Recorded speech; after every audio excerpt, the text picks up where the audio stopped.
Morta pela irmã.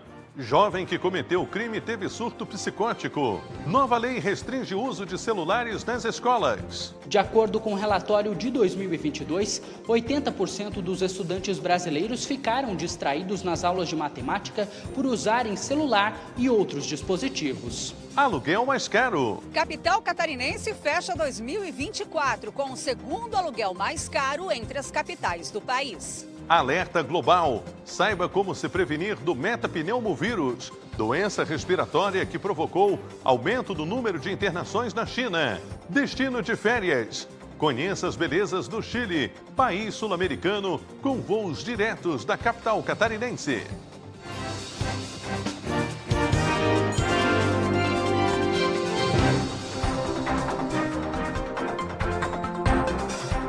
Olá, uma boa noite para você. A gente começa o Band Cidade de hoje destacando o crime bárbaro que ocorreu em Mafra, no Planalto Norte catarinense. A jovem de 22 anos que matou a irmã sofria com problemas psiquiátricos e, segundo as investigações da polícia, teria tido um surto psicótico. O repórter Gabriel Felipe tem mais informações. A cidade de Mafra, em Santa Catarina, está em luto após a morte trágica de Soraya Lia Schmidt, de apenas 4 anos. O corpo dela foi velado e sepultado nesta tarde no cemitério da Roseira. Segundo a Polícia Militar, a irmã de Soraya estava em surto psicótico no momento do crime. A jovem fazia acompanhamento psiquiátrico e esteve internada recentemente com um quadro de esquizofrenia. As investigações apontam que Soraya foi golpeada enquanto dormia e não resistiu aos ferimentos. Após o crime, a irmã se trancou no quarto com 2 facas. A polícia militar utilizou técnicas de negociação, mas não obteve êxito. Por isso, utilizou spray de pimenta e armas não letais para imobilizá-la. Ela continua internada no hospital sob escolta policial. O caso gerou grande comoção na cidade, com apoio à família. A polícia segue investigando o ocorrido. Na manhã desta terça-feira, policiais rodoviários federais realizaram uma apreensão de drogas na BR-101, em Barra Velha, no litoral norte catarinense. Os agentes localizaram 132 quilos de maconha escondidos no porta-malas de um veículo, com placas de Viamão, no Rio Grande do Sul. A ação ocorreu após os policiais perceberem que a suspensão traseira do veículo estava baixa, apesar de não haver passageiros no banco traseiro. Ao inspecionarem o carro, descobriram que o porta-malas estava completamente carregado pelos tabletes da droga. No veículo estavam 2 jovens, o motorista de 21 anos e o passageiro de 19. Segundo informações apuradas, ambos confessaram que receberiam pagamento para transportar o entorpecente do interior do Paraná até a região de Porto Alegre, no Rio Grande do Sul. Os suspeitos foram encaminhados à Delegacia de Polícia de Balneário Pissarras, onde permanecem à disposição da Justiça. Eles devem responder pelo crime de tráfico de drogas, que prevê penas de reclusão e multa. Uma operação integrada para assegurar a fiscalização e organização no transporte de passageiros para a Ilha do Campeche, em Florianópolis, marcou o início da obrigatoriedade de apresentação de ingresso para acessar a ilha, conforme determinação do Ministério Público Federal. O primeiro controle evidenciou mudanças significativas. O número de visitantes diminuiu consideravelmente e a maioria já apresentava a documentação obrigatória. Contudo, irregularidades foram constatadas, como embarcações sem autorização que precisaram retornar ou foram impedidas de sair. Um caso chamou a atenção quando uma embarcação com 47 turistas a bordo teve que voltar à Barra da Lagoa por falta dos ingressos exigidos. Além disso, turistas relataram dificuldades no sistema de embarque e apontaram a existência de possíveis golpes envolvendo a venda de ingressos. As sugestões foram registradas para análise pela Prefeitura. A operação reforça o compromisso das autoridades em garantir o equilíbrio entre o turismo e a preservação ambiental da Ilha do Campeche, considerada um dos destinos mais paradisíacos de Florianópolis. Cerca de 10 mil pessoas vivem em situação de rua em Santa Catarina. O estado viu essa população praticamente dobrar nos últimos anos. Confira na reportagem. Um levantamento feito pelo Observatório Brasileiro de Políticas Públicas com a População em Situação de Rua mostra que o estado atingiu 9.989 pessoas vivendo nas ruas no ano de 2023. O número é 75% maior do que o índice registrado apenas 2 anos antes. Em 2021, 5.678 pessoas estavam em situação de rua no estado. Nós temos que entender que é um fenômeno complexo. São várias histórias de vida, cada pessoa com uma história única e que levam e desencadeiam que essas pessoas estejam em situação de rua, como conflitos familiares, doença mental, abuso de álcool e drogas e questões financeiras.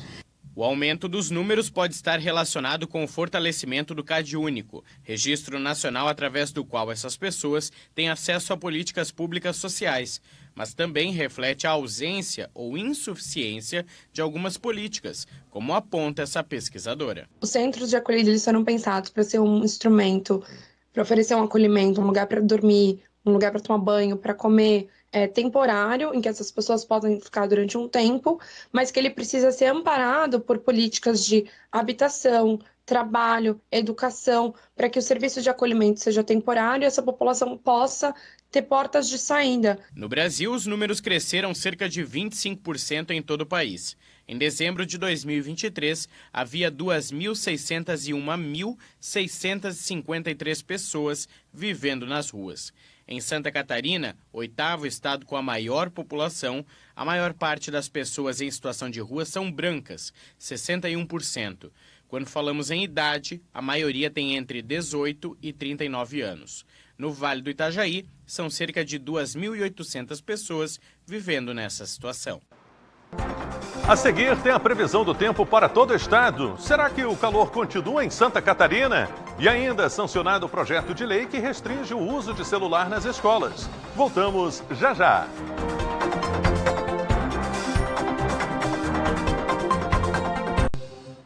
De volta com Band Cidade, chegou o momento do comentário político de Cláudio Prisco Paraíso. Boa noite, Prisco. Tudo bem? Boa noite. Tudo bem, Ronaldo? Tudo certo. Prisco, e as mudanças no secretariado do governador Jorginho Melo, saem ou não saem? Olha, Ronaldo, é uma novela interminável. O governador prometeu para dezembro, depois jogou para o início de janeiro, depois para meados. Agora já ficou para fevereiro. Dia 1º tem a eleição da nova mesa diretora da Assembleia. E, evidentemente, que só depois disso, a partir do dia 3, é que o governador vai tentar ajustar o meio-campo. A conversa com o MDB azedou, até porque o governador se mostrou intransigente. Antídio Lunelli já havia aceito a Secretaria da Agricultura, mas quando percebeu, nem o adjunto poderia indicar, quanto mais uns 8 comissionados para imprimir o ritmo administrativo necessário. Outro caso, o presidente estadual do partido, deputado federal, Carlos Chiodini, ofereceu meio ambiente e economia verde. Claro que não o sensibilizou, muito pouco para o tamanho político dele. Então a coisa ficou meio atravessada. Vamos lá. Aqui é a Assembleia Legislativa, dia 1º. Depois da escolha da mesa eclética, o PL deve ficar com a primeira secretaria, o MDB com a primeira vice-presidência e o PSD, na figura de Júlio Garcia, no comando do Legislativo Estadual. E aí, nós temos, vamos lá, Gerry Comper, deputado estadual licenciado, que hoje representa o MDB na Secretaria de Infraestrutura. Ele continua, mas talvez apenas com essa posição o MDB. Vai ser difícil o governador reverter a situação. E aqui, o ex-presidente da Assembleia, Silvio Drevik, do PP Progressista, que responde pela Secretaria do Desenvolvimento Econômico Sustentável. A intenção do governador é abrir mais um espaço para o PP, mas está tudo meio indefinido. Ontem nós colocamos aqui uma disputa liberal pela Secretaria de Turismo. Vamos lá? Aqui essa foto é emblemática. Isso é de 2022, quando, na 10ª hora, o então prefeito de Balneário Camboriú, Fabrício de Oliveira, lá à esquerda, resolveu apoiar Jorginho Melo. Ele que, à época, coordenava a candidatura ao Senado de Jorge Seife. Próximo telão. Só que hoje a situação está de disputa. Fabrício quer a Secretaria de Turismo e a esposa de Seif, Catiane, que é adjunta e que responde interinamente, também seria o nome da preferência do senador. Mas o governador não a efetivou. Isso foi suficiente para incomodá-lo. Refiro-me a Seif, afinal, um senador da República, com 1,5 milhão de votos. Então, Jorginho Melo desagrada não apenas os partidos aliados, mas também internamente. Vamos lá, aqui, ali, Seif, o 06 com Jair Bolsonaro e Jorginho Melo. É uma escolha cristalina. Fabrício perdeu, está sem mandato, Seif é senador. Aqui nós temos uma visita de vários deputados federais de Santa Catarina, Arthur Lira. O PL tem uma bancada de 6 e não está sendo consultado o partido para essas modificações no primeiro escalão. Próximo telão, como também não a bancada estadual. Egídio Ferrari assumiu em Blumenau, Edilson Massocco em Concórdia, Stener Sorato em Tubarão, mas a bancada continua de 12 e ninguém está sendo acionado pelo governador. Jorginho Melo está fechado em copas e, pelo visto, a decisão será doméstica. E ele corre o risco, meu caro Ronaldo, de enfrentar um ano dificílimo na Assembleia Legislativa. Vamos conferir.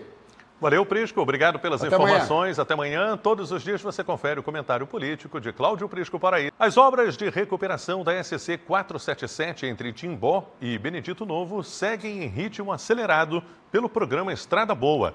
O trecho de 15 quilômetros antes deteriorado está recebendo nova camada asfáltica, reforço estrutural em pontos críticos e melhorias no sistema de drenagem. Com um orçamento inicial de mais de 2 bilhões de reais, o programa já alcança 3,5 bilhões de reais em investimentos, refletindo a prioridade do governo de Santa Catarina na mobilidade estadual. Desde 2023, quase 1 bilhão e 300 milhões de reais já foram repassados aos municípios para obras de infraestrutura. Foi sancionado o projeto de lei que restringe o uso de aparelhos eletrônicos portáteis, sobretudo os telefones celulares, nas salas de aula, nas escolas públicas e privadas do ensino básico em todo o país. Até o próximo mês, um decreto da Presidência da República vai regulamentar a nova legislação, para que já passe a valer para o início do ano letivo, em fevereiro. O Elkson é pai do Samuel, que tem 11 anos e está no 5º ano do ensino fundamental. Na opinião dele, a restrição dos celulares nas escolas vai beneficiar o aprendizado. É bom, porque põe limite, o aluno fica mais concentrado de estudar e, queira ou não, o celular ligado, tudo isso tira muita atenção das aulas. Às vezes o aluno mexe no WhatsApp, entretenimento. Então, se for para o bem e para a melhora do aluno, eu concordo. A nova regra, sancionada esta semana pelo presidente da República, não proíbe totalmente o uso. O aparelho pode ser utilizado para fins pedagógicos, além de promover a acessibilidade, inclusão ou questões de saúde e em casos de força maior. Especialistas entendem que é importante diminuir o excesso no uso do aparelho. Muitos alunos, acabam sempre falando para mim que parece que o celular faz parte do corpo deles, que se tirar o celular está tirando uma parte do corpo.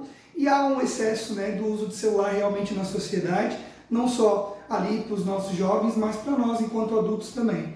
A vida virtual ela é interessante, mas ela não pode ser mais importante do que a nossa própria vida real. Essa diretora de um colégio em Florianópolis já está buscando se adaptar às novas regras. Santa Catarina já tinha uma lei desde 2018, falando que dentro da sala de aula o celular era proibido.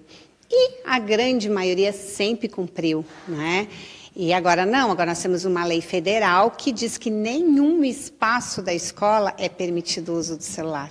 Então agora nós vamos ter que acolher esse aluno, conversar com ele, mostrar para eles os malefícios, criar estratégias para armazenar esse equipamento, que a gente ainda não sabe o melhor, né? Porque esse aluno, a lei ela não proíbe o celular de estar na mochila. A lei aprovada este mês ainda depende de regulamentação, que deve ser realizada pelo Ministério da Educação até o final deste mês. Segundo o ministro responsável pela pasta, as escolas poderão começar a aplicar as novas regras já em fevereiro, com o início do ano letivo. No entanto, para que a implementação seja eficaz, é importante que as famílias se conscientizem e colaborem nesse processo. A participação da família, o interesse da família em ir até a escola, em conversar diretamente com o professor, com o coordenador, isso é fundamental e que infelizmente foi se perdendo, né? E que precisa ser resgatado mais ainda nesse momento. A capital catarinense ocupa a segunda posição entre as cidades com aluguel mais caro do Brasil, de acordo com o índice FIPZAP, divulgado nesta terça-feira. O levantamento, referente ao mês de dezembro, acompanha o preço médio de locação de apartamentos prontos em 36 cidades do país. Na capital catarinense, o custo médio do aluguel é de R$ 55,00 por metro quadrado, o que significa R$ 3.270 por mês para um imóvel de 50 metros quadrados. O valor supera a média nacional, de R$ 48,00 por metro quadrado, e registrou alta de 10% em 2024, ficando atrás apenas de São Paulo, capital. Nós temos um polo turístico e uma segurança relativamente muito melhor que as outras capitais do Brasil. Então é evidente que esse movimento todo, ele traz mais gente. Só que a oferta não está conseguindo ainda oferecer os imóveis para locação como deveria, para não ter essa defasagem entre demanda e oferta. Por isso os aluguéis são mais caros. Além da localização das praias e da natureza exuberantes, a capital catarinense atrai investidores e moradores por ser um polo universitário, tecnológico e de negócios. Florianópolis tem ainda altos índices de qualidade de vida, segurança e acesso a serviços, o que acaba impulsionando a valorização imobiliária. O índice analisou ainda os preços de aluguel em outras cidades catarinenses, como Joinville e São José, que apresentaram aumentos acima da média nacional. Enquanto Florianópolis lidera nos preços absolutos, bairros como Trindade, Centro e Agronômica se destacam pelos valores mais altos na cidade. O cenário reflete a valorização do mercado de locação em Santa Catarina, impulsionado por atrativos econômicos, culturais e turísticos. Esses fatores continuam colocando o estado em destaque nacional, atraindo novos moradores e investidores para a região. Isso tudo faz com que o fluxo de pessoas que vem nessa demanda turística, como falei, eles vêm para cá, se encantam e querem voltar. E voltando, de repente, voltam para morar. E aí demandam os aluguéis.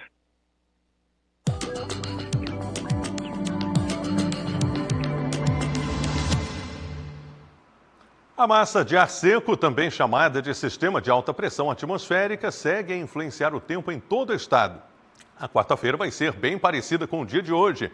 Sol e poucas nuvens em Santa Catarina, com chances de chuva isolada na Grande Florianópolis e no norte do estado, especialmente no início e no fim do dia. Chuva essa provocada pela circulação marítima. O calor continua forte nesta quarta-feira, com máximas que podem chegar até 31 graus. Confira aqui comigo, em Florianópolis, a mínima prevista é de 21 e a máxima é de 28 graus. Em Joinville, os termômetros marcam entre 20 e 29 graus. Em Blumenau, a mínima prevista é de 19 e a máxima de 29 graus. Já em Mafra, os termômetros marcam entre 15 e 27 graus. Viramos a página para mais informações. Em Criciúma, mínima de 19 e máxima de 31 graus. Em Lages, a mínima prevista é de 16 e a máxima de 27. Em Campos Novos, os termômetros marcam entre 15 e 28 graus. E em Chapecó, no oeste catarinense, a mínima prevista é de 18 e a máxima de 29 graus. A seguir, surto de doenças respiratórias na China acende o alerta no Brasil. É daqui a pouco no Band Cidade. Voltamos já já.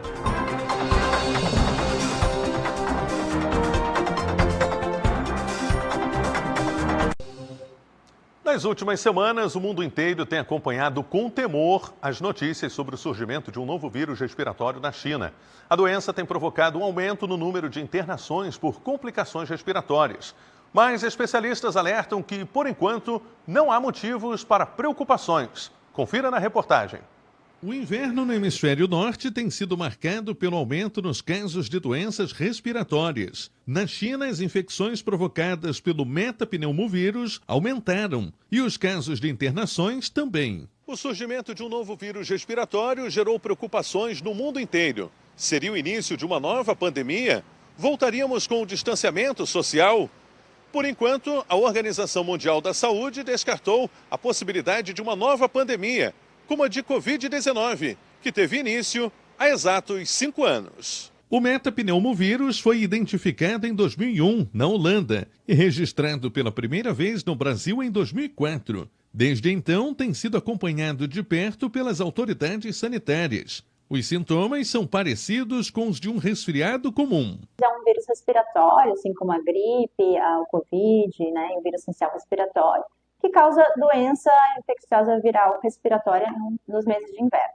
A Secretaria de Estado da Saúde reforça a importância de alguns cuidados e a imunização contra doenças respiratórias. É importante lembrar que nós não temos vacina ainda contra o metapneumovírus, porém, né, é importante a gente manter o nosso calendário vacinal em dia, porque nós temos vacinas contra Covid, contra influenza e outros vírus respiratórios que podem confundir o quadro e que também são igualmente importantes sua prevenção.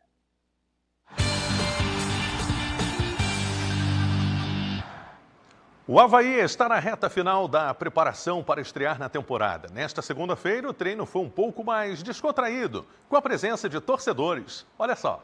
O elenco havaiano também está de olho no confronto com o Santa Catarina e doido para entrar em campo. Tentativa de estrear com o pé direito, né?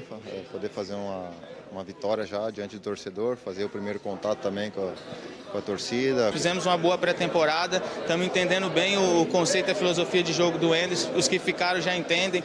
Aliás, a expectativa também gira na performance de um atleta em específico, recém-contratado. Recebi o carinho do torcedor nas redes sociais, né, de bem-vindo, acho que é o que se fala Leão da Ilha, eu acho, né? Então eu fiquei muito feliz por isso, então espero poder corresponder dentro de campo e poder dar alegrias para eles na arquibancada. A espera para ver o Avaí em ação está chegando ao fim. Quarta-feira, o Leão da Ilha estreia na ressacada contra o Santa Catarina. Os voos diretos entre Florianópolis e os países vizinhos trouxeram possibilidades mais confortáveis de turismo entre a Ilha da Magia e o continente sul-americano. A nossa colega Graziane Obiali está de férias e foi conhecer um pedaço do Chile e resolveu compartilhar um pouco desta experiência com a gente. Copiapó é uma cidade no Chile com pouco mais de 130 mil habitantes. Está no meio do famoso deserto do Atacama, localizada a cerca de 800 quilômetros da capital Santiago.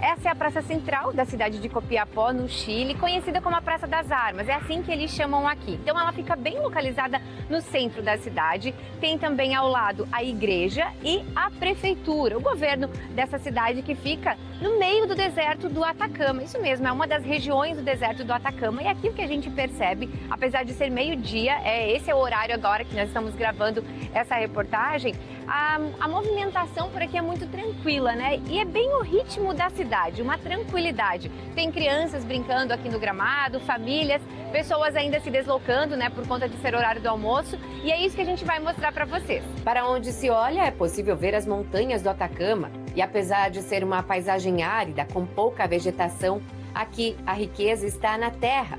A cidade tem como principal atividade econômica a mineração. Então recebe gente de todos os cantos do país e do mundo que vem em busca de trabalho. No caso do Jonathan, o motivo que o trouxe até aqui foi outro, muito mais especial. Eu me vim aqui porque tenho a minha hija viviendo acá. Me separé e la verdad que para estar más cerca de ella tuve que venirme a vivir aqui. Ah, sim. Que fuera una necesidad mía estar aqui solo por ella. Andar pelas ruas de Copiapó gera boa impressão. Cidade limpa, organizada. A maioria das construções são casas, não há muitos prédios. Até o trânsito aqui é tranquilo.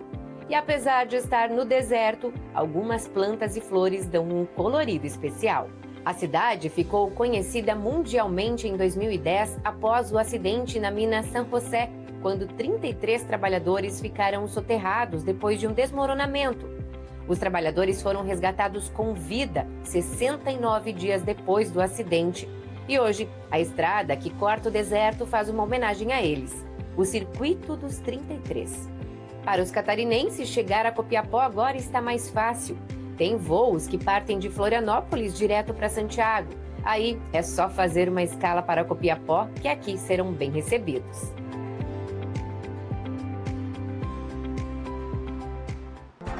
E o Band Cidade de hoje fica por aqui. As reportagens desta edição estão no nosso portal TVBV Online.